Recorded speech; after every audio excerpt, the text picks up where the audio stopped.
secretary already. I mean, if we just ask y'all for camera's sake, y'all can speak up so we can hear y'all pretty clearly. We do go back and look at the video.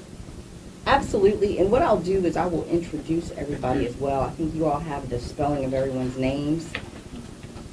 And then I'm going to start out, and then I will let the family talk. So, I'm Amina Matheny Willard.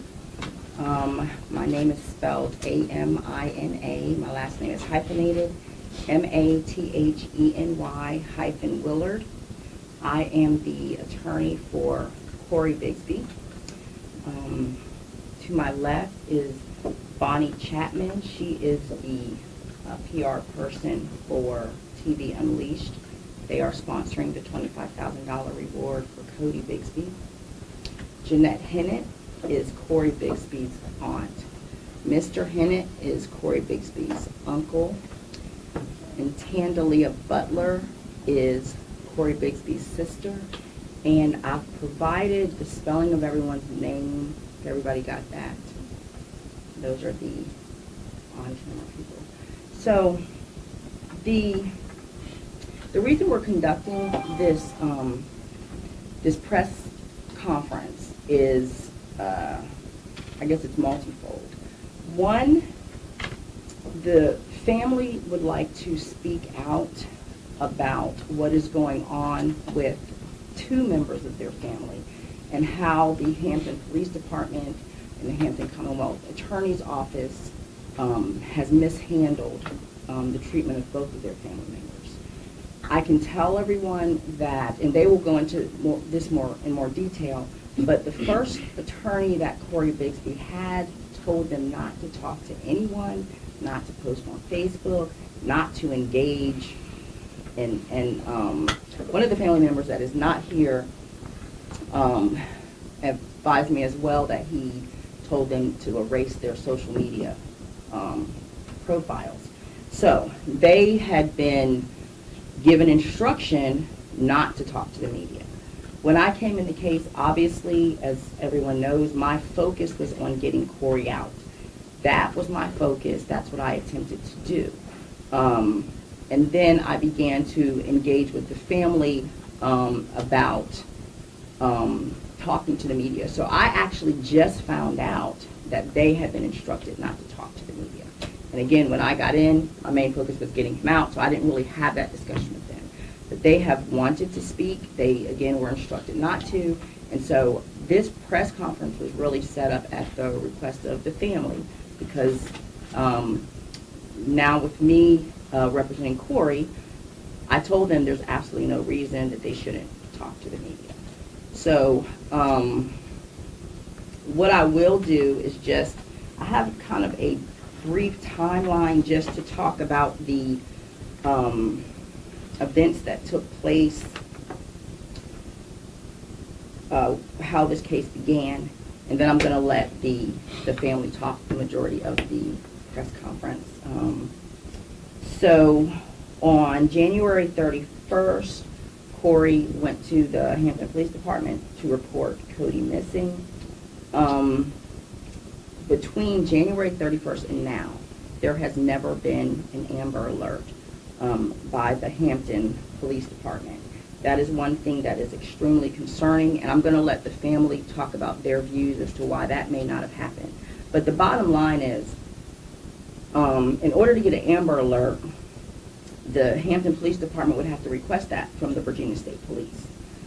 The Virginia State Police sends a letter that says we're not going to issue it or we are going to issue it. The Hampton Police Department was derelict in their duties in finding Cody. Again, I will let the family go into the reasons that we believe, but obviously they, from the start, they were biased, and they treated this case in a way that was, it didn't do Cody any justice. So that was around, so that there hasn't been an Amber Alert. The police set up a site to look for Cody around February 1st, but by February 4th, they had dismantled that the makeshift site where they were looking for Cody. When they asked for volunteers, they limited the number of volunteers to 50. So there's a lot that they did. They pretty much stopped looking for him within a week. So after Corey did what he was supposed to do as a father, the Commonwealth Attorney's Office took over and essentially overcharged him so that he could not, or virtually impossible, making it virtually impossible for him to get out, causing hysteria in the community, hysteria with the judges, and supporting what I consider the false narrative that the police started. I will also say that I've been practicing for 20 years, and this is my opinion of what happened in the Hampton Police Department. When Corey went to the police department to report Cody missing, he did not confess as to a crime that he didn't commit. When they could not get him to falsely confess to a crime, they started denying him right to counsel. That's factual. The police department said they denied his right to counsel. They kept him there for 4 days, limited food and water, not letting him go home, despite the fact that he wanted to go home. He asked for counsel. He said he was tired. My opinion is that this is what the Hampton Police Department generally does. The fact that they put someone on administrative leave when it wasn't just one person that denied his right to counsel, the FBI were there as well. So these were multiple people that denied his right to counsel, and then all of a sudden when the media decides to cover Cody, oh, we're sorry, we denied his right to counsel, we're going to put one person on administrative leave. So my opinion is that this is a pattern in practice in the Hampton Police Department where they attempt to get false confessions, and when they don't, the torture begins. The Commonwealth picks it up by adding overcharging, and then everyone knows that the new indictments were additional overcharging. So my position is that the Hampton Police Department and the Commonwealth Attorney's Office is complicit in this corruption. I've said what I believe several times in court, so I know that all of you all know that. So I am going to, having made that introduction, I'm going to go ahead and allow the family to speak. I'm going to start with Tandalia Butler because I'm going to try to go based on the chronology of what happened. So if you can tell them what happened from the time you heard about Cody being missing. On January the 31st, when my nephew went missing, I got a call from my niece, in which I was at work in Maryland, and she said she had heard about it from her grandmother who saw it on the news. I left work and I came straight to Hampton. I stayed in the police station all night the first night, asking if I could see my nephews, if I could see my brother. I was constantly told over and over again that it was a sensitive case. He couldn't speak, but he was free to leave if he wanted to. Like I kept telling them, there's no way he's free to leave and doesn't want to leave. Even if he wants to help you find his son, he will want to do it from home around people that love him who can help and assist him with that. Still nothing. The next day I left the station, went out and joined active searches. We were in a search that day and probably 2 more days.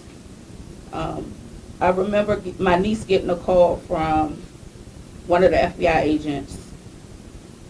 We had to go back to the station, turn over phones so that they could dump the phones. Police had those phones for every bit of 2 to 3 hours. So for the police chief to come out and say, for those who claim to love Cody, if they would give us more information. Like, how much more information do you need if we've done everything you've asked us to do? It's not fair at all.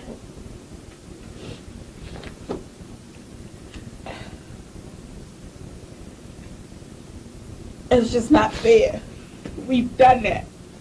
Then there comes where they were. Someone so-called found a jacket in tire tracks. That area where that jacket was found, I was clearly there on one of those searches in that very area, and that jacket was not there. How can you find tire tracks in a place where before, when my nephew went missing, there was snow on the ground? It's not possible. It's not possible. I just believe that the Hampton Police Department is trying to cover up for them not doing their part. When there should have been door-to-door searches from the beginning, they weren't done. When they finally did do door-to-door searches, it wasn't with the dogs. You claimed you were picking up scents and the dog lost the scent.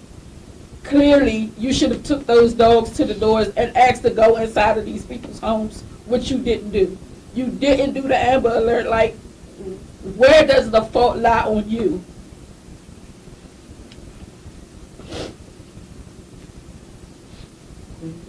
Do you want to?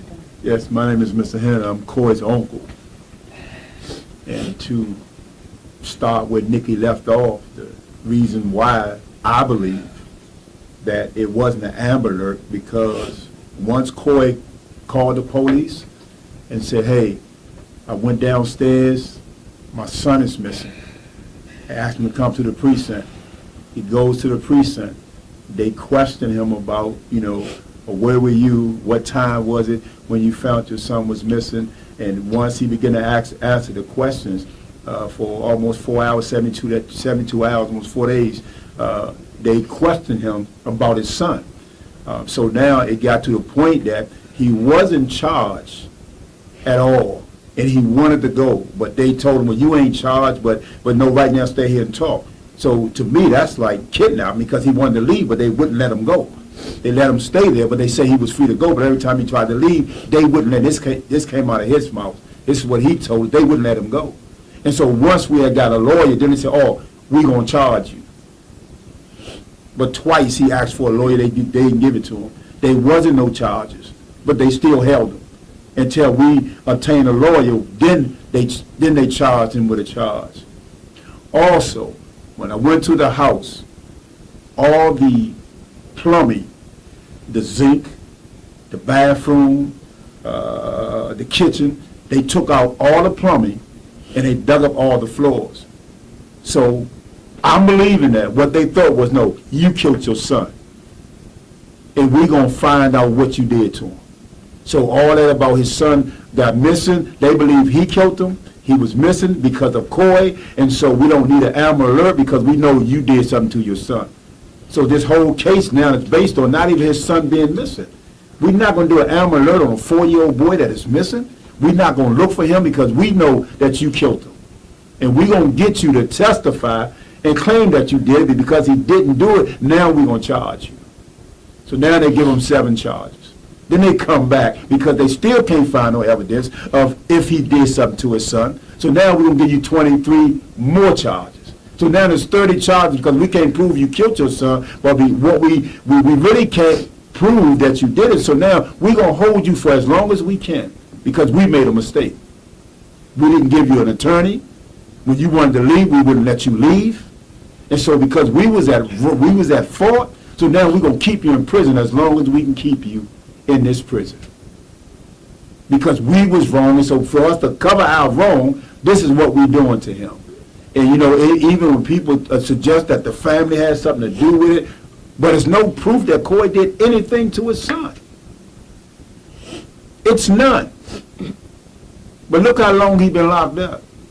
And now he's on suicide watch because of what they is doing to him.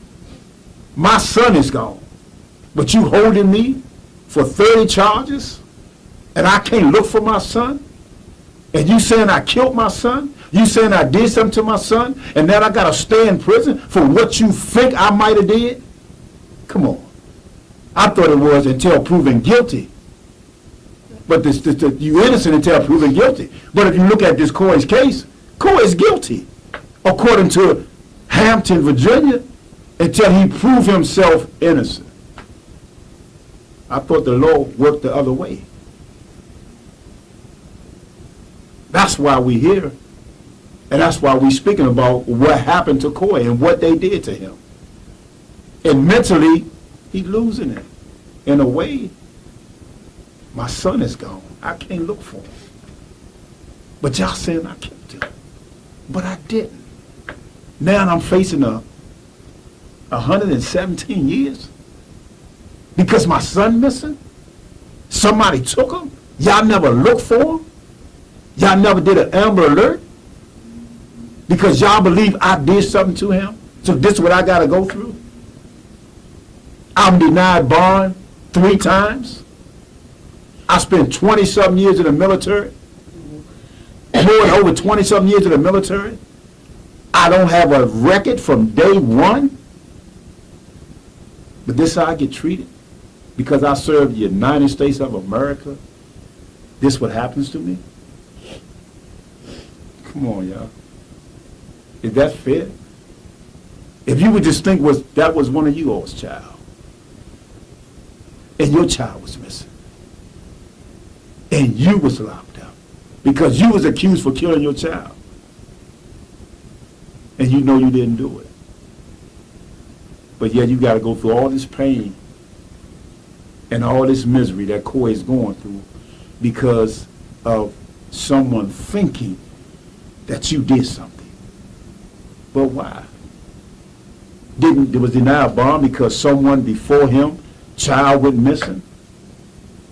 And because they believed it and they gave her bond and found out that she killed her children? So we're not going to give you bond because, Your Honor, you know what happened last time, so we can't let them go. Because you want this to happen to us again? To release somebody who said they didn't do anything and found out that the lady did kill her child? Why? Is it because of her color she was released? And found out that she killed her own children? So now we ain't going to let Corey go? No, this is a black man. I want to say it clear. He did something to his son. And because of what happened the first time, we don't want to go through that again. So we're not going to let you go. So why am I denied bond 4 times?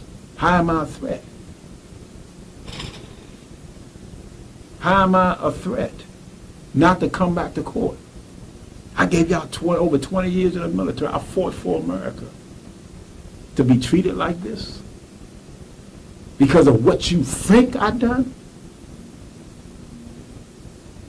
Not fair. Looking at 117 years for child neglect.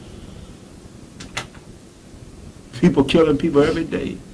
Shooting up schools. But are they looking at 117 years? It don't make sense.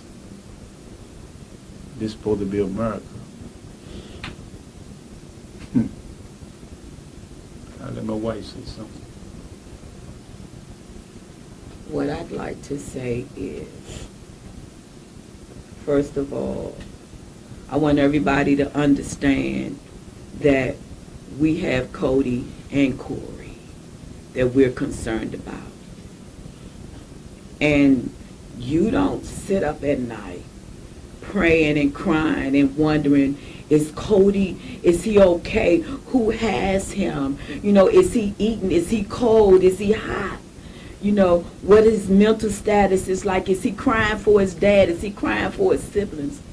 We do. We do. We a village family. We a village family. When you do something to one of us, you've done it to all of us. Corey. I helped raise Corey. Raise Corey like my own son. And it hurts me every day knowing that we can't talk to him. Knowing that he's locked up for, he's innocent. He is innocent, but you've already said he was guilty.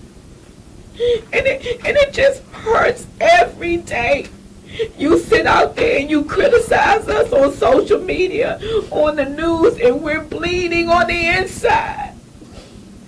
And we're bleeding on the inside the whole time, trying to keep a smile on our face. If we knew, if we had any idea where Cody was, we wouldn't be here today. Corey wouldn't be locked up today. Make it make sense. Who in the world would take a kid from their loved one, hide him, have him to call and say the kid is missing, and him to go through all of this? We are not that people. We maybe people that's greedy for money may do something like that, but that's not who we are. That's not who Corey is. And for him to be treated like this, it don't make sense. I asked. I said, why? I never wanted Corey to move to Virginia. And I was like, why did he move there? But he's here because, his kids are here, and that's why he stayed in Virginia. I was like, get everybody and come to D.C., but he has kids here. So he stayed because he's a dad. He's a good dad. But you've turned him, you making him seem like he's a villain. He's a good dad. The track record you should track is, he's never been in trouble. He's a provider. He's a good dad who will take care of 4 little kids after raising another set of grown kids. Who? But a good dad. He's not this villain that you think. He's a good dad. And I want him home. Don't make sense. It's unfair. It's so unfair. It's so unfair. And whoever might have Cody, just put him where we can find him, put him where he can be found. It's okay. I don't care if you don't turn yourself in. Put him someplace where we can find him. He have other siblings that's crying there in foster care. We can't even get in touch with them because they won't answer our calls. So we're concerned about Cody, Corey, and the rest of the Bigsby kids. We are a village. We're a close-knit family. And that's all I have to say.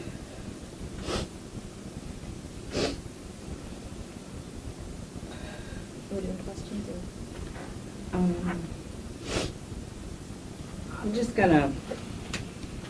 I'm gonna let Bonnie speak. Before I do that, this is what they're living with every day. And Mr. Hennett said this is America. The foundation of my law firm is the unfortunate reality that this is America. I'll let Bonnie speak to the $25,000. Yeah, TV Unleashed has agreed among executives and employees and other businesses to have a $25,000 reward for anyone who has any information leading up to finding Cody. As you've seen here, this family is torn apart because there's a child missing and there's a parent being blamed for that child being missing when you're just doing what was right as a parent. Do what all he could to get some help to find his child, and we want to help this family get some peace and to find Cody and to help Corey. Is the reward good if it's a safe return or dead or alive, or A return. dead or alive? I mean, I don't want to think He's about not dead. either of that. So you think someone has him? I do. I have thought that of day one. In fact, I'm a Christian woman, and as I prayed and asked the Lord, He told me he was alive. Do you have any idea who would take him? I have no idea. I wish I had. I'd go get him myself. I remember one time my niece was saying within that area that he lived in, there is a playground outside. Not only is it a playground, but there's a fenced off, the neighborhood is fenced off from another neighborhood. And the neighborhood, when I went to move his stuff, it's a big hole in the fence that separates the neighborhoods.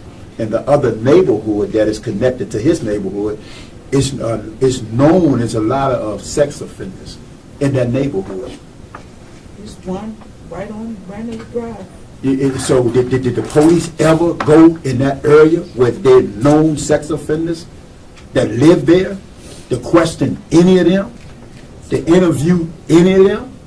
Could one of them could have saw him that night walking outside, picked him up, took him home? He could be living with him now. You never know. We know the story about them 6 ladies lived in this man's house for all them years. No one never knew they was there.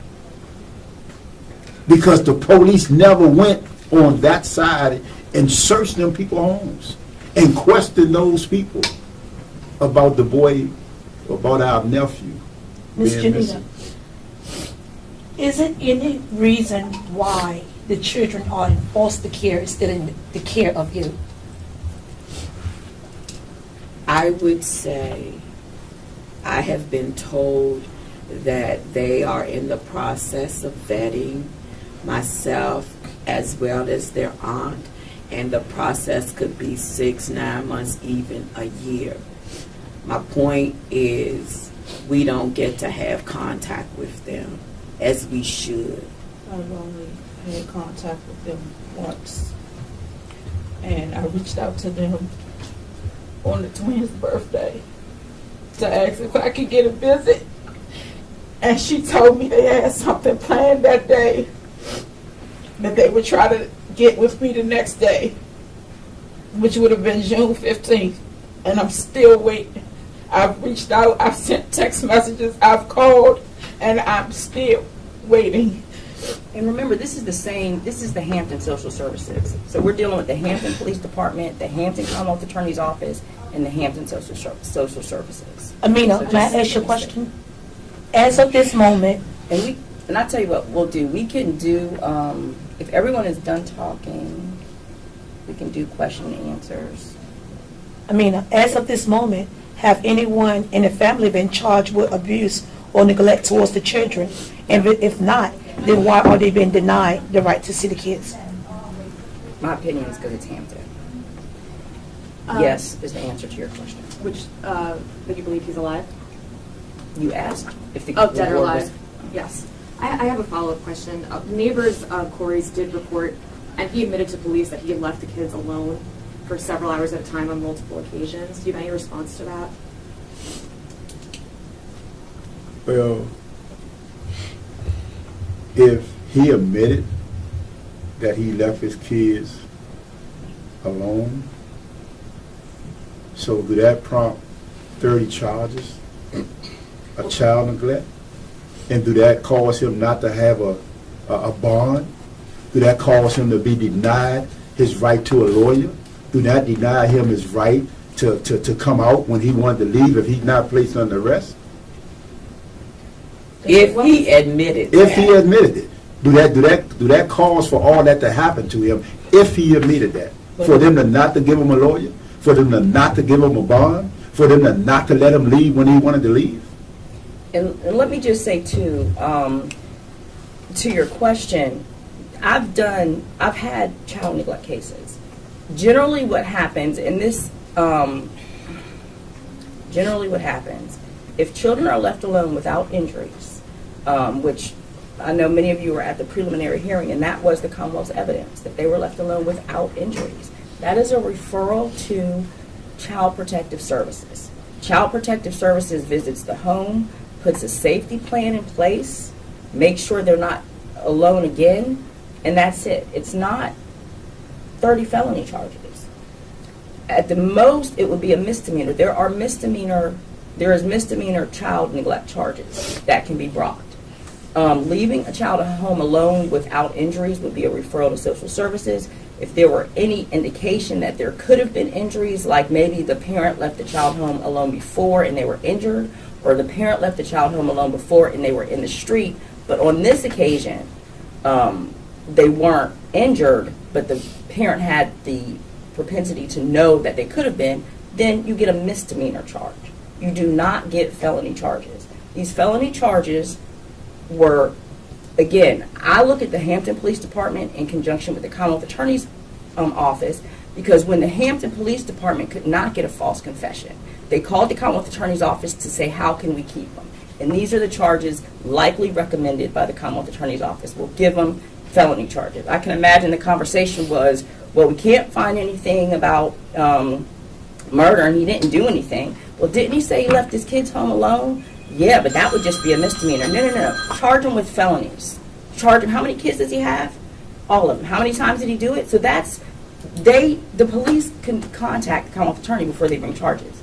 That is the conversation I imagine. We can't let him go because now the media has picked up on the Cody Bigsby case. We can't just let him walk out of here after we denied him a lawyer, denied him the right to go home, denied him food and water, had him sleeping on a cot for 4 days. We can't just let him waltz out of here, so we have to cover this up. Amina, as of today, is Corey still maintaining his innocence, and what is his message right now? Corey is not just maintaining his innocence. Corey is innocent. And the message that, what you've heard from the family is his message. They've had contact with him prior to, I know that Mr. Hennett made a statement, but prior to that status at the jail, he was communicating with his family. So you've heard, you heard Mr. Hennett tell all of you pretty much how Corey feels. But he's, just like he said, when you go to report your child missing, it's unfortunate that you have to be concerned that you're going to be prosecuted, especially as a black male in this country. And I can tell you that if I knew Corey before he went to report his child missing, I would have told him, no, you don't go. You need to send a black female to go that will know what, because you all know that the way my practice is about civil rights. So I go from case to case to case where there is police corruption, where the Commonwealth attorneys are doing corrupt things that are corrupt. So I have advice for all of my clients, and there's no way. In fact, I got on after this case, before I got in it, that if you're a black man in America, you cannot report your child missing. You go to the wife, or you go get a female, because black females are less likely to be targeted by the police. Also, black females will tell the police, no, I'm not telling you anything that you need to know other than, the height, weight, description of my child. Whereas, the charges that they have is because they were talking to him about stuff that happened prior to the disappearance of Cody. And it's just unfortunate, but just like Mr. Hennett said, this is America. This really, really is America. And Thank you. And then I spoke with him, and at the time I spoke, he cried. I said, "Oh man, they got me locked up for doing something to my son. I want to see my son. I want to look for my son." So he crying and pleading because he incarcerated for doing something to his son when he know he didn't do it, and now he crying because I can't even look for my son. I really can't. And and at this point we can't even visit him. We can't even see him. My wife and I, we are reverends in the church, so we clergy, and we still can't go see him. And I've been going to prisons all my life because I do prison ministry. And even when other people can't get in, they still allow clergy to come in. But we can't go see him. Mr. Hennett, when was the last time you saw Cody alive? Cody? Yeah. Corey. Corey. Corey or Cody? Which one, the Cody. son or the Cody, father? the son. When was the last time you saw him? Maybe 2 years ago. 2 years ago? Yeah. Tandalia, when was the last time you saw Cody? I think I've answered that question more than enough.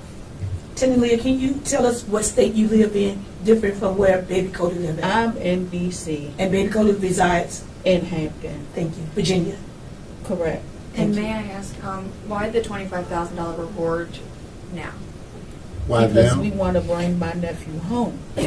I think I can answer that. So I've had, prior to prior to me coming on this case, I had contact with Bonnie and TV Unleashed. So when I talked to the family, again, just so all of you know, when I got in, I was laser focused on trying to get him out. I think I did like 4 bond hearings. So that was my focus. And then when I was able to sit down and talk to the family about other issues, I, again, found out that they were told not to have a press conference. And then that's when we started having conversations. Okay, well, let's do this press conference July 15th. We talked about this about a week ago. Let's do the press conference July 15th. And I talked to them about about TV Unleashed. Now they had, I got them in touch with the person at TV Unleashed who was able to sponsor, and it wasn't Bonnie, but the producer, and they were able to sponsor a reward. So we started talking more about. I guess like after I did the 4 bond hearings, we sat down and started talking more about everything. And then that's when I found out that their previous attorney said not to talk to the press. And I was like, well, do you all want to talk to the press? And they were like, yes. So we set up this press release. I started talking to them about possibly getting a sponsor for the reward. And that's how all that started. So that's why now, I guess, is the best. Amina, when is Corey's next court date? Okay, so I think somebody called me and said, if you look on the circuit court website, it says July 22nd, and it says for a guilty plea. That next court date, so the next court date, to answer your question, is July 22nd. On the court's website, it says guilty plea. It's just a control date. He is not pleading guilty. But I think the circuit court put it up there that way so that no witnesses will be subpoenaed. So on that court date, we will likely pick the trial schedule. Now, there is also a July 29th date, which is set for trial, but it's not going to be the trial date. So there will be a lot of different motions. So on July 22nd, that will actually be a hearing, and we'll set a trial Amina, schedule. have you looked into taking this case out of Hampton, Virginia? I have. I do plan on doing that. So that's why, as far as pretrial motions, those are one of the types of pretrial motions. Where is Cody's mom? And Ken, I want to speak to that. One reason you asked, if you don't mind, No, you're fine. $25,000. When you put up money, people start looking. No, people start talking. People start talking, and people start looking because now money involved. And I was consistent that we need to get this out of Hampton. As long as it's just in Hampton news, in the area of Hampton, only Hamptons know. Only Hampton is dealing with it the way the law in Hampton want to deal with it. But once it get outside of Hampton, then changes can be made. Because you got other jurisdictions, you got other people know, even people on my job and people around where we live, we talk about, they're like, well, I ain't know that. So too many people know about this, but Hampton. And so we had to get this out of Hampton. Can we clear something up for the press? Yes. You said last time you seen Baby Cody was 2 years. Can you tell them where you reside at and where Baby Cody The reside same. I decided in Washington, in Upper Marlboro, Maryland. at? And Baby Cody live in Virginia. Exactly. That's why it's been long. I'm so far away, and I so that's the reason why. But that's, I wanted to speak about getting it out of Hampton. That's another reason why we have this press conference, in order to let people know, besides of Hampton. Right, to get the story out. To get the story out, not just here. Because getting it out here, and this just me, we say you always hear, if you see something, say something. And as a black man, you say something, you will get yourself in trouble. And they wonder why we don't always say something about what we see. Corey says something, my son is missing, and look what happened to him. And a lot of community members really, did a lot of search parties. A lot of people are posting on Facebook still wanting to, help find Cody. I guess overall as a family, what's your reaction to the community's response to that? But it was some community people, not a lot. It was some. And some of the stuff that they was posting was kind of negative towards the family, because they was blaming he missing because of the family. If the family love him, where they at? If the family care about him, why they ain't looking for him? But the family was out there looking. So You far cared. as the neighborhood, people in the neighborhood putting stuff on Facebook and me like it's something positive, no, it wasn't. It was something negative about the family. And to be clear, And the if you chief cared, of police is the one that started You that wouldn't rumor. be attacking his family. Because we are the ones that love him. Well, they were mimicking The chief the and we chief. started which rumor? The chief of police is the one that went on February 25th at city council. He said if the people that cared about Cody would help us, then we would be able to find him. And then that's when the family started getting attacked. So he started that, and then the people that are in the community started mimicking it. When So was the that last- was reckless. When was the last time anyone other than Corey saw Cody alive? I'm not sure. We can't answer that because most of the time Corey has his boys. He's the one that has his boys in terms Corey of the has mom. dedicated the last 6 years, since he retired, to being a full-time dad to his boys. Are y'all ready to get this interview started? The question is, I met you today, you hired the lawyer. We was inside the courthouse. The lawyer was at the window, asking to see his client. He was denied several times. If I did not videotape what happened, do you think we'll be here? Then check this out. We went into a press conference. I questioned the chief. Did y'all deny Corey Bigsby of his rights? He stood there angrily looking at me and said no. To find out, he was absolutely lying because I have the receipts on rodeo. Can you answer that? We was there. You are about absolutely that. you are absolutely correct. You came in while we were there waiting to see if they were going to let the attorney speak to him, and they came out and told Mr. Ambrose no, he couldn't see him, that he didn't specifically ask for an attorney. Mr. Ambrose in return said, so you're not going to allow me to see my client after his family has retained me. And again, they denied him. And let me just chime in here. Again, it is clear to me that denying people their and not just people. This is a black man, so let's keep that in mind. But denying him his constitutional right is a pattern in practice in the Hampton Police Department. My belief is that this is what they do. So he goes in there, asks for an attorney, they deny him the right to see an attorney, and then they continue with the questioning. Well, if the media had not been there, if she had not recorded it, if the media hadn't picked up the fact that Cody was missing, he wouldn't have apologized and said, oh, we denied him his right to an attorney, so we're going to put someone on administrative leave. This is what they do. So the only reason that the chief came out, my belief is the only reason he even came out and said, we screwed up, is because the media was watching. If you all had not been there, he would have just been denied the right to counsel and then got charged for not giving a false confession. So this is a pattern in practice, and the only reason the chief admitted that he was wrong is because he didn't have a way out. So the concern really should be for the people of Hampton and the Commonwealth of Virginia. How often does this happen when the media's eyes are not watching? I'm going to give you a little glimpse into a family conversation that we had at the table when this kicked off. You know, we're watching the news, we're listening, and all we hear out of the chief's mouth is he's free to go. He's cooperating. And so we talked among ourselves because we know Corey. Like, why is he sitting at that precinct and not contacting us, letting us know what's going on? We'll be there lickety split. Why is he just sitting there? But the whole time we've been lied to. He wasn't free to go, because when you're free to go, you can say, you know what, I'm done with this conversation, I'm out of here. But that was not the case.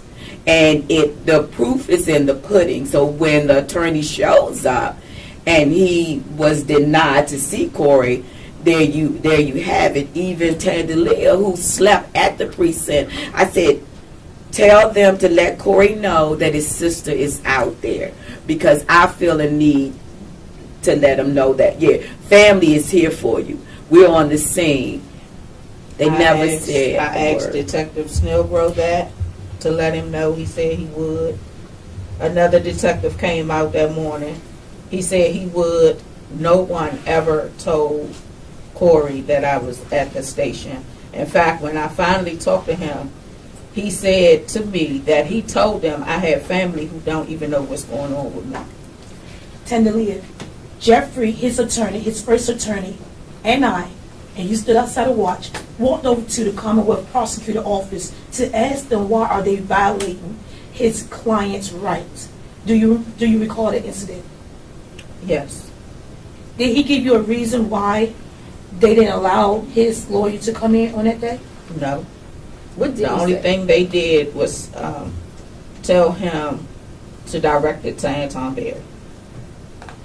I want to go back to something about the teams, the search teams for Cody, as well as the reward money. I first want to thank all of the teams for their efforts and their diligence in looking for baby Cody. I appreciate that. In terms of the reward money, as I sit here and think about that, we had to jump through some things. We had to dispel some. There were a lot of fake GoFundMe pages that were not honored by the family, that were not generated by the family. And so people didn't know what was what and who was putting out what. Yes, some people got paid. In fact, I researched about 4 different ones as far as Texas, putting out GoFundMe pages for baby Cody.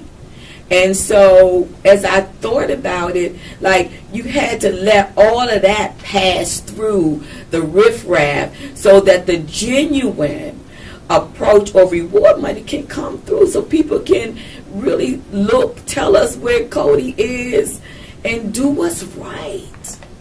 I think Julie tried to ask this question earlier, but I also want to know the same thing. A lot of people are asking within Hampton Roads, where is Cody's mother? Is she involved? Is she helping you all search? Well, No. She the has real not answer been is in no. any searches. And even before this happened, he had to, when he been in Virginia with his kids, the mother left. Coy kept his kids. So he had full custody of his kids because he loved his kids. So the mother is really not involved at all. The police put the kids in her custody. Why did they end up in foster care now? Because I don't know. That we don't know. Research her history. Research her history. She That's actually, the can I say best this? answer. Research She her history. actually had a son. No? Okay, well, I'm going to let that go. But Let 'em research research her her history and find out what type of person that she was. And you'll find out why Coy had to get his own sons and taking care of his sons because he loved his children. So let me get my sons and let me raise my sons where they be in a safe environment. And maybe it might not because of what happened, but that's to show the love that he had for his kids, that he got them from the place where they were in order for him to raise his own sons. So where is she? She's in the Washington, D.C. D.C. area. Doing And nothing. you guys don't have contact with her at all? No, we No. don't. And she's not tried to reach out to you at all? No. No, and I made sure that she had an update telephone number for me. And Ms. Butler, what do you want the people to know about Cody as a person? Just kind of what he is like. Cody or Coy? Cody. Cody is the typical 4-year-old kid. He likes to run and play. Cody loved his dad. Literally, when they were at my house, his dad couldn't go up the steps without Cody being right on his trail. So, that's just the gist of it. Like, Cody was the typical child. I mean, I've seen so many negative things. Oh, he was unkept. He was this and that. Unkept children don't have clean clothes and haircuts. So he wasn't unkept. Cody was the typical child. He wanted to play. He wanted to run. He wanted to do what he wanted to do. Uncomfortable question. The case changed after the lie detector test. What happened? Say it again. So the case didn't change after the lie detector test. After the lie detector test, things happened. Corey Bigsby said, look, give me a lawyer now. He started demanding. I don't know what happened. We don't know what the test came out to be. But the detectives became very upset with him, and things happened, but we don't know what happened. I can tell you that they were upset with him because he was not giving them a false confession. They kept him there for 4 days in an attempt to get a false confession. The media kept asking what's going on with him, and then they likely contacted the Commonwealth Attorney to figure out how to try to keep him and not just let him walk out of here because of the mess that they made. And then he was overcharged, first with 7 charges, and the overcharging continued. So they became frustrated when he would not give a false confession. This is clear to me that there is a pattern and practice in Hampton, and the only reason that this is on the news is because you all decided to cover it. Like, this happens every single day. People, if you don't give a false confession, this is how we're going to get you. So that's what happened. And I'm going to piggyback off that based on what he said. After they questioned him for so long and didn't get what they want, that's when he said, look, I'm tired. I want to go home. I've been here for all these hours. I just want to go home, and can we come back and start over? And that's when they denied him to leave, but he was free. If he was free to go, but they said every time he got it, they was like, oh, no, sit back there, we're not finished. But he was free to go. And so they got upset because they didn't get what they wanted. And that's why they denied him to leave. They denied him a lawyer, and they got mad with him. And then he said, he got upset because they wouldn't let him go. I know you all said that you had minimal contact with the other children, but have the siblings expressed any idea about where they think Cody might be? My visit with them, Nobody knows. it was basically for me to see them, to know that they were okay, and to let them know that I love them. And they haven't said anything about where their brother is? They haven't said They're anything. like 3 years old. And just They- for they- clarification, They say they babies. So. just for clarification, they are in Hampton's foster care system, correct? And sorry, when is Cody's birthday? January 9th. January 9th. What year?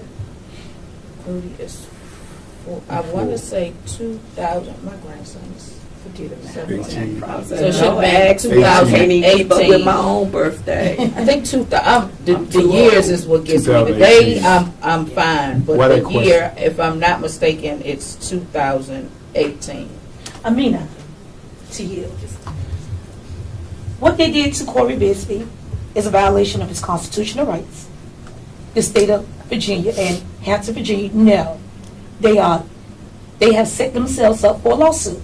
Do you think they are prolonging the lawsuit by holding Mr. Corey Bigsby longer in jail and overcharging him so that he can't sue them? No, I think they're doing that because this is what they do. So you don't give us a false confession, we are going to overcharge you and try to get you to plead. I don't think it has anything, this is what they do. Y'all all So plan I on don't think suing, it has right? anything to do with the lawsuit. Are y'all planning on suing? I did, I sent a notice of intent when I first got on the case, so yes. You guys said that you wanted to come to the media to kind of spread the word a bit more outside of this area. So Right. do you think it's possible that he could potentially be somewhere out of state and they should be searching in other states right now? It's possible. I feel like at this It's point, possible. they should be searching everywhere. Everywhere. It's I feel possible. like had a Cody alert, had an Amber We're gonna get alert you- went out, She's prophesizing. then, yeah, that too. We're going to get a Cody. But I feel like if an Amber alert went out, it would have been nationwide. And Cody may be home by now. And if he was, and if he is out of the state with an Amber alert, that could have stopped him from getting out of the state because they'd have been looking for someone with this young man to taking him outside of the state of Hampton. But because it wasn't put out there, he could be anywhere. He could be next door where them sex offenders live at. He could be there, but because it wasn't an Amber alert, nobody looking for him. Please forgive me for this. But the family, Please We forgive are. me for this question, and no disrespect to your You family. go ahead, ask the question. I'm sorry that I got to ask you. You gotta be I sorry. apologize. If the family, oh, forgive me, if the family found out that Corey Bigsby did do something to his son, how much support will he continue to get from you? First of all, we're not going to find that out because he didn't do anything to his son. But to answer that question, if there was ever a possibility that anybody in our family did something contrary to what we stand for, we family to the death. So we're not going to find out that Corey did anything to Cody because that's off the record. Corey did not do anything to Cody. And I just want to speak to something that the chief said as well about the Amber Alert. He said he went against the grain to call in the FBI. He went against the grain to do that, but he said In the first few hours. yeah, he said that, you know, this situation about Cody didn't warrant an Amber Alert. So here, Chief, you're making a choice. You go against the grain to call in the FBI on a man who reported his 4-year-old son missing, but you don't go against the grain to put out an Amber Alert. And my question to you, sir, is why? And y'all should, hopefully y'all will follow up with the chief of police. But understand too, what they're talking about is not just the Hampton Police Department that was in there for that 4 days violating Corey's rights. It was the FBI. So it's not just one police officer that said you're not going to get a lawyer. They did this in conjunction with the FBI. So again, my concern is obviously both Corey and Cody, but Hampton and the Commonwealth of Virginia, if these are the practices that the Hampton Police Department are undertaking, because it wasn't just one person that denied him the right. And then once they realized, okay, we can't waltz him out, we can't just let him go home, they no doubt had a conversation with the Commonwealth Attorney about what charges can we put on him. So again, my practice is defeating corruption everywhere. So what kind of conversations do you think they had once the media got involved, once Jeffrey Ambrose knocked on the door to see his client and they said no? They had conversations with the Commonwealth Attorney's Office. They are both complicit. So it's not just, the point I'm trying to make, it's not just this case. It's not just one rogue police officer. We're talking about a police department and the FBI. So all of you all denied the right for him to get a lawyer, and then you overcharge him, so you deny him the right to bond, which is a constitutional violation of the 8th Amendment. So again, in order for this to take place, the Commonwealth Attorney's Office and the police department have to be complicit, and it is not just Corey, I promise you. We're talking about Corey because y'all decided to cover Cody, but this happens every day, and that's my concern. And I thank God. I don't know what your motives are here. And I don't even care, but I thank God that you are covering this case, because if not, he would have been lost, just another black man lost in the system. Yes. So I say to you, thank you for covering this case. 117 years. That's really Amina, don't make sense. And I told the family, again, because of the way I've been practicing, they do this. They do this consistently. You don't give a false confession, you will get overcharged. Now, some jurisdictions are better than others. I can tell people that right after I had Corey's case, I was in Newport News. I praise the Newport News Commonwealth Attorney's Office because I already can see that there's a stark contrast between the way the Newport News police officers or the Newport News Commonwealth Attorney's Office handled my client as opposed to Hampton. So it's not a Commonwealth Attorney issue. It is a Hampton Commonwealth Attorney and a Hampton Police Department issue. And everyone should be concerned because this is what they do. That's what I meant when I said this is America. Amina, adequate attorney, your opinion, do you feel as though Mr. Jeffrey had his client, Mr. Corey Bigsby, best interests at heart, and how did the Commonwealth Prosecutor Office get the whole of something Mr. Corey Bigsby, which is military record, on a release to his attorney? So this is what I'm going to do. I have filed motions in court with regard to how I feel about Jeffrey Ambrose. I am going to not answer that question because I don't want the focus to be on Jeffrey Ambrose. I'm focusing on the Commonwealth Attorney's Office and the police department because Well, how did they actually. get his military records if he only released it to his attorney?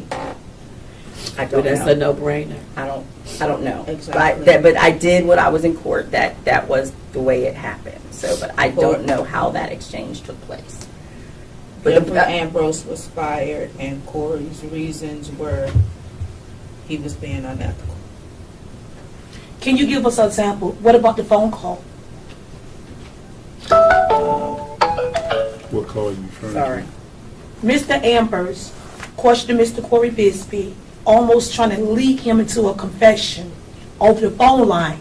And then after he answered, you said, lucky you said what you said. Because this phone call is being recorded. Yeah. He asked him, did he kill Cody? Corey said no. And Mr. Ambrose told him, yeah, lucky you said no because this call is being recorded. I mean, what if he had said yes, then what situation would Mr. Bigsby been in by his lawyer, knowing the jailhouse phone calls are tapped? Why would he ask his client for a confession over a phone? So first he went and said yes because he didn't kill Cody. But lawyers know you have to keep your client information confidential.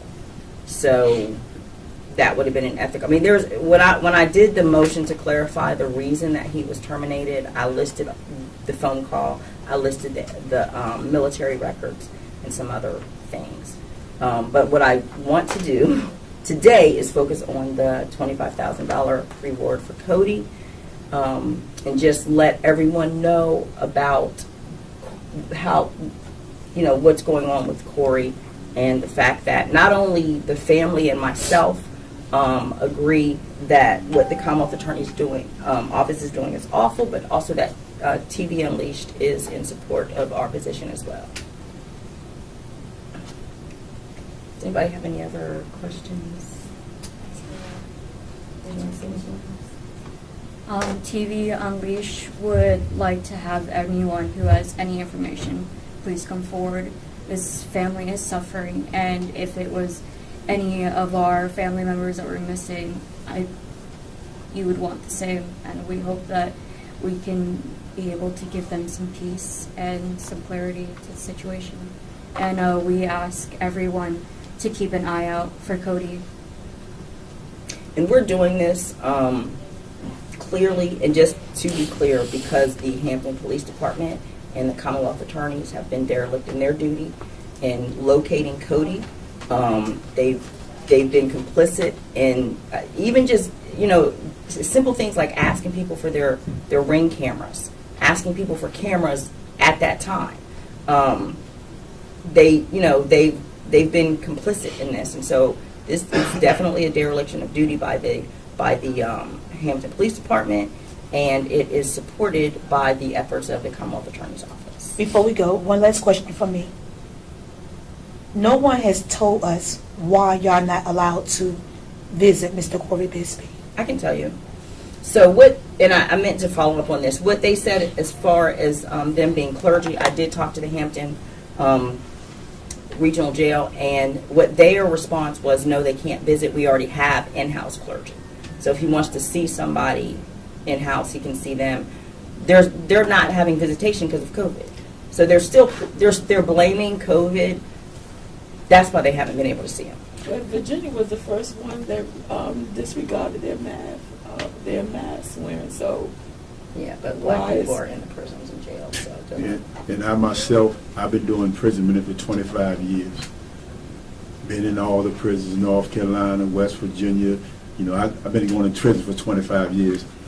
I never was denied visitation as a reverend, as clergy, to go into a prison. Even at DC jail, when they had, because of the COVID, we were still, as clergy, allowed to go in. So maybe Hampton have their own laws and their own rules, but I've been in the federal penitentiaries for 25 years doing prison ministry, and I was never denied That's to go a into the prison. violation too, because you Never. do have a right to your own attorney, your own Clergy. clergy. If you all could find out why the Hampton Road Regional Jail isn't allowing visitation, that would help. Yeah, let us know. If you could find out why the police department didn't do an Amber Alert, or at least go through the procedures necessary to get a denial, if that's the case, from the Virginia State Police, that would help. If you could find out how many police officers and FBI agents were in the Hampton Police Department during that 4-day period that Corey was denied an attorney, that would help. And why they set up shop, why they closed up shop in terms of looking for Cody after just 1 week. So After 4 Understanding days. that They were told that there was no criteria, there was not enough criteria, they didn't meet the criteria for the Amber Alert. So what I would like is the letter. So just to be clear, when I got in, I did a notice of intent. Part of my question was, did you do an Amber Alert to the city? Their response was yes. But what that means is, show me, and so I asked for the letter. Show me the letter where you asked the Virginia State Police to do the Amber Alert, and then show me the letter that the Virginia State Police gave back to you that said there's not enough criteria. Okay. So where is that? I see. That's what I'm talking about. Okay. Don't, and I've said this, I know, to one of you all, but I do not trust the police. Y'all just take their word that they did an Amber Alert. There should be a paper trail. Where is that? That's my point. They didn't do an Amber. They didn't, you're not going to find it, but the I mean, point is there should be a Even paper if they trail. didn't do an Amber Alert then, what about now? Baby Cody still is Well, not if he here. left the house and he's walking and someone picked him up on the street, they could be in California now. So, yes, they should still do that. Again, they've got this hard on for Corey. It's So sad. that's just, Yeah, that's the like, real I don't even know sad. how else to say it, but that it shouldn't be left to them. From day one. So that's why it'd be nice if you all would bug them about, well, where's the Amber Alert paperwork? Where's the proof that you actually did it? And if you didn't do it now. Right. Like, Where's the Amber Alert? do something, anything. And if a child's missing, I don't see how, a baby was gone, been missing, and it's 2, 3, 4 days, but that's not the real qualification that is needed to do an Amber Alert. Yeah. That don't make I don't want me to talk about black children missing, because I'll tell you what I believe, but I'm not. That don't make sense. So, I just want, everybody to know, if you can, look at your heart and imagine that's your grandson, that's your son, that's your nephew, that's your cousin, that's your little brother. What would I do in order for me to try to find him? What would I do in order for me to try to get him out of prison? What would I do if that was my family? And the statement that was made earlier about the neighborhood, and, a lot of stuff the neighborhood done was negative. When we went to look for, and this disturbed me, when we went to move him, it's a little girl. She could have been no more than about 8 years old. And then it's a little boy about 5, and another one about 3. They outside. I'm on a truck, and this little girl wanted me to hear this. She said, come on, y'all, let's pray. Now, some adult had to put this in her mindset. Let's pray. Now, this little girl prayed, Lord God, we pray that we find Cody, and we pray that his father and family tell us where he at. This was after the chief's press This is after the chief conferences. press conference. This is a 9-year-old girl. She's not going to come up with that on her own. Because we know that they know what Cody is. So God, help them to tell the truth so we can find Cody. Do you think, or do y'all think, the actions of the chief have persuaded the actions from the community? Of course, yes. No, we don't think it. We know we it. know it. We've seen it. We've seen the proof. We've experienced it. They've experienced it. So his statements, which again were reckless, and to be clear, what he said, he intended for the actions that took place after what he said. They already decided that they were going to basically blame Corey for all of this. So that's how they proceeded. So they we don't think that that's what he did. We know that that's what he did, and he intended that to happen. He intended the community to say, hey, look, we don't care if the police don't look for this 4-year-old because we think Corey did it. So we're going to attack the family. We're going to forget about the fact that there's a 4-year-old missing, and we're going to attack the family. And that's what the community did, and that's what the chief intended. Can I have one last thing? I'm so sorry. If Corey I'm not sorry, but go ahead. Thank you. I appreciate you. I'm going to say Corey Bigsby, I want the public to be on notice, did not do anything to his son. Then the public need to be on notice that someone out here is kidnapping 4-year-old kids. And that's what we need to recognize. Well, here's another thing, too. You're right. But here's another thing. Do you know how, I don't have the statistics, but kids go missing every single day. So, unfortunately, what happened to Cody is not like, it's not like it doesn't happen. Like, it happens every day. So, what's really surprising is the fact that the community bought the lie that Corey did this, and that they're like, oh, no kid can go missing. No kid can just wander off. Like, it happens every day. So that's a problem. It's a problem that the community in Hampton just grasped onto the words of the police. Okay? And I've said this before, after we saw the first report for George Floyd was that he had some breathing difficulties and he's dead. That was the first report signed by the chief of police for the George Floyd case. That was the first report. So they do the same. I mean, it's the same thing. And again, my concern is definitely Corey and definitely Cody. But this is a practice in Hampton. Someone needs to investigate what they're doing. The only reason, again, the chief of police apologizes because he got caught. Not because his officer did something that he doesn't normally do. This is what they normally do. The press was covering it. He got caught, so he's like, okay, who wants to be suspended? Because one person has to be put on administrative paid leave. Right, even though there were 20 people in the room. But somebody has to take the fall. I have to go out and say, we don't do this, we're sorry, blah, blah, blah. Y'all need to investigate what Hampton is doing. Because this is not the first time. Being paid a reprimand. It's not. It's paid. vacation. Exactly. The Hampton Roads Police Department has failed this family in more than one way, and we're hoping that the public can get us some answers. So that's it in this hole. They were concerned about how they were going to fill up 1 hour. I said, just talk. No, we got the questions. Does anybody have any other questions? I do. I have one question. Yes, sir. After it was revealed that Mr. Bigsby was denied his constitutional right to an attorney, the chief judge in Hampton and some other judges signed off on a letter recusing themselves from the case. So who's handling the case now? Right now, we are waiting for the Supreme Court to appoint a judge to handle the case. I can tell you that as of July 11th, we didn't know who that judge was. I haven't checked since July 11th, so I don't know.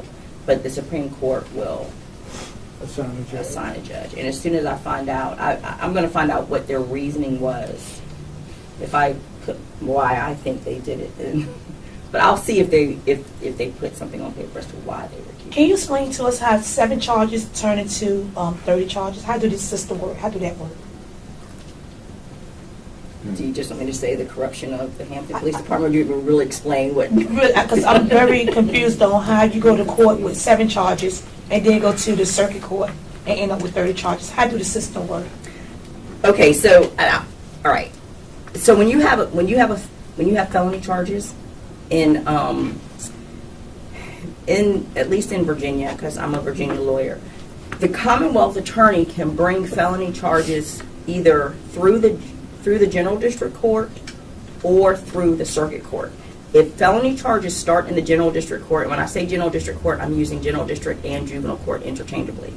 So if felony charges start in the General District Court, the process for that is you get charged with the felonies with a warrant, and then there's a preliminary hearing in the General District Court. The preliminary hearing is when the judge decides whether or not there's probable cause to have a trial in circuit. So you can't have a trial of felony charges for an adult in a General District Court. So it just has to be a preliminary hearing, and then you go to circuit court. if the Commonwealth attorney, let's say, I'll give you an example. Let's say that when we had the 7 charges for him, I asked the judge to dismiss it, because all the judge has the authority to do is either dismiss it for lack of probable cause, which probable cause is a very low threshold, so that rarely happens, or reduce it to misdemeanors, or send it to circuit. So when that judge sent it to circuit, but let's say that judge just said, I'm going to dismiss these charges. What the Commonwealth attorney could have done, they get what I call a second bite at the apple. They could have taken those same 7 charges through the direct indictment process. So in general district court, because if the charges had been dismissed, they still could have refiled those 7 through the general district court process. What they did instead was they took the 7 charges through the general district court process. That gave me the opportunity to have the preliminary hearing where I could see what their probable cause was, which I think most people were here, they saw that. Or they can go straight to a grand jury. So what they did was they took the other 23 charges straight to a grand jury in circuit. They took it straight to circuit. Most of the times when you're talking about the movies, they talk about this grand jury process. The grand jury process is when the Commonwealth attorney takes charges straight to circuit court. There's a grand jury, and then you just go straight to trial. So there's no preliminary hearing. So what the Commonwealth attorney did in this case is they brought 7 charges by way of the general district court process. They brought the other 23 in the second way that they can bring charges. So they can either bring them through the general district court process or go straight to the circuit court on direct indictment. They did both. So that's the real reason. I mean, that's the legal reason. But why they did it, again, I think they're just trying to cover their butts because they're desperate. I think this is desperation. Sad. So Desperation for what? they're trying to cover up the fact that basically they told the community, they gave this false narrative that Corey killed Cody. So when they lifted up plumbing and floors and destroyed the house and looked at the phones, and they have nothing. So they're saving face. So it's covering up they're basically saving face. So we have to save face. So we're going to bring these 30 charges and hopes that he pleads, because here's the sad thing. By doing what they did, if he pled to any of these charges, he would get about the same that he would get for murder. Murder, generally speaking, and when I say this, I'm just about 20 to 30 years. So you charge someone with charges that carry 107. So what do you think they're doing? They're trying to scare them into a plea. That's not going to happen. We are going to trial, and we're going to a jury trial. So I don't know, it's just like a last ditch effort. Let's just do whatever we can. Someone said it was the grand jury was of his peers, but you explained to me, no one knows who the grand jury is. The grand jury process is a secret process. So the only people that are in there are the jurors and either someone from the Commonwealth Attorney's Office or someone from the police department. So defense counsel cannot go to the grand jury. Defendants cannot go to the grand jury. It's just either the Commonwealth Attorney or a police officer or both. But that's how the grand jury in this country works, which is a whole nother system that just needs to be destroyed because it's awful.